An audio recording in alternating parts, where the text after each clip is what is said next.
I didn't grow up poor, but I grew up broke. we were we were about $150 every month away from being poor. It was a grind. Things were a grind. We never quite had everything we needed or wanted. But my parents did a great job. They gave us everything they could and they had. And in many ways, they shielded us because the weird part about growing up broke is I didn't realize we were broke until I was about 13.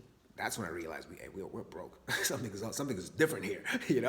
I was at my friend's house and his parents were well off, and his mom decided to take us shopping. Same shops we went to, right? Same aisles, just different sections.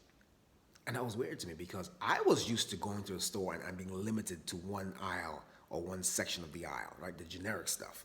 Because we didn't have it like that. And that's what I knew. I couldn't see it's like the second part of the aisle didn't exist to me. You go right here and you're out. That's what it was. And here's my friend's mom just walking up and down the aisle, putting stuff in the cart. All the name brand stuff that I couldn't even imagine as a possibility of putting it in my cart. She's just picking up and no big deal. And then I realized, hey, wait a minute, something's off here. Because I had cut off a whole reality.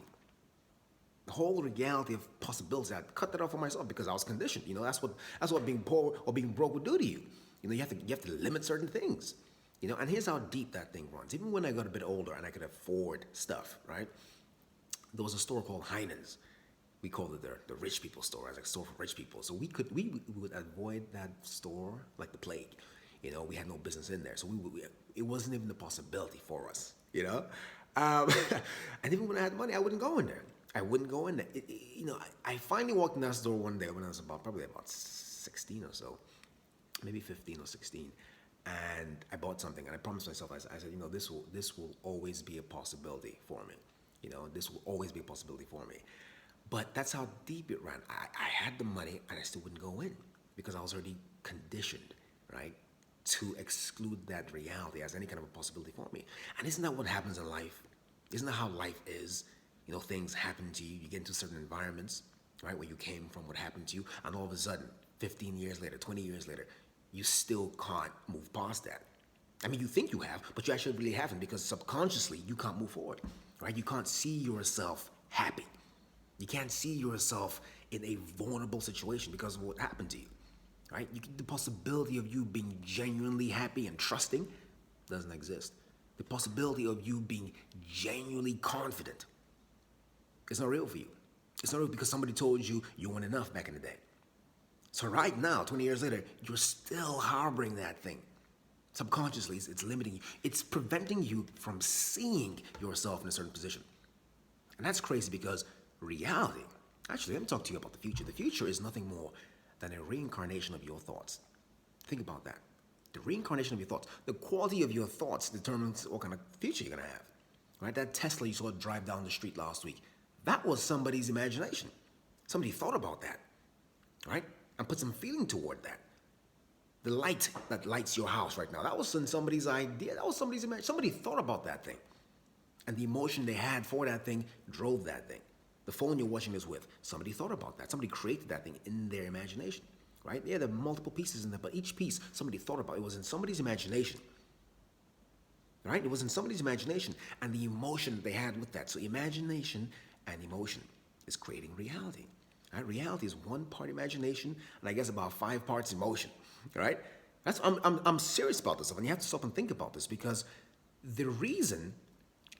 Well, let me put it to you like this: if we know that reality, or even call it the future, is based on what you think about and how you feel about it, why aren't you living your perfect reality? Why aren't you living your ideal reality? I think that's a sort of question people are asking themselves quietly, but let me just articulate it for you. Why aren't you living what you want, the life you want? I'll tell you why. It's because half seeds don't grow. Right? My son, he came to me on, I think it was last week sometime, he came with some school project they were working on with seeds. And he picked one up and said, hey, Dad, how does this thing work? And before I could get a chance to even think about an answer, the kid kind of ran off and did something else. But it left me thinking, about seeds and how do seeds work? I mean, we all know, we've all heard the cliche. Yes, the oak tree is in the acorn. Yeah, we know that. Okay, so I won't say anything about that. We know that you have to put the seed in the soil, right? Yeah, environment, that matters. Okay, congratulations. What people don't really talk about or really think about is the quality of the seed. Like, what is the characteristic of a seed that makes that makes it grow? What is a seed? It's two parts. It's what's happening on the outside and what's happening on the inside. That's it. You put that in the ground and it grows. Okay? Good. Right. What seeds are you growing? Why aren't your seeds growing? Your seeds aren't growing because they have seeds. Outside, inside. Do you know what a seed is for a person? The seed, the outside of the seed is what? Is your imagination. The imagination. Can you see yourself there? That's the outside of the seed. The inside of the seed is the emotion. Imagination, emotion. Put that in the right environment, i.e. the soil, and watch it grow. But half seeds don't grow. You can't have half an imagination. You can't have half the emotion. Or you can't have just imagination or just emotion. It doesn't really work. You've got to be able to see yourself there and feel yourself there. But when you limit what you can see yourself as, because of where you came from, what happened to you, whether it was poverty or abuse or just life, it won't grow. That seed will never grow. Half seeds don't grow. Imagination. Imagination. Are you seeing yourself somewhere that you want to allow yourself to feel? Or are you feeling yourself somewhere that you want to allow yourself to see?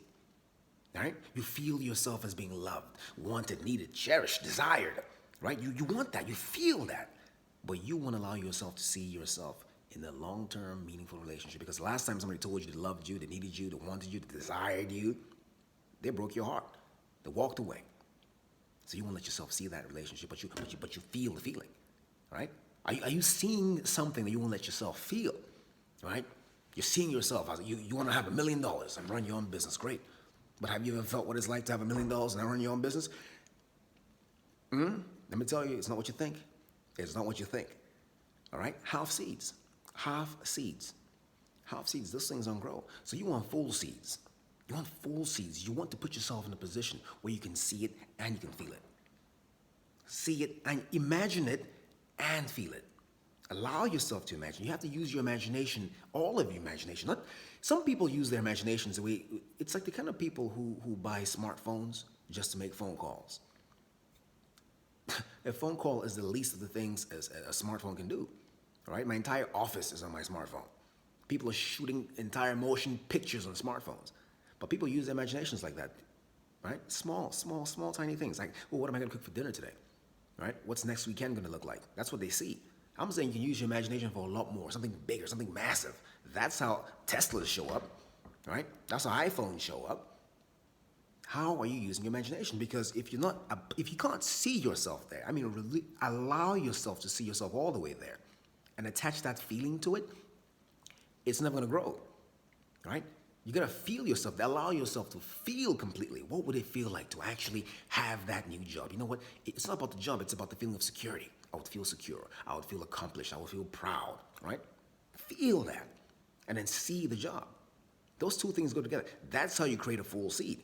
Half seeds, those things don't grow. So what kind of seeds are you working with? What kind of seeds are you working with?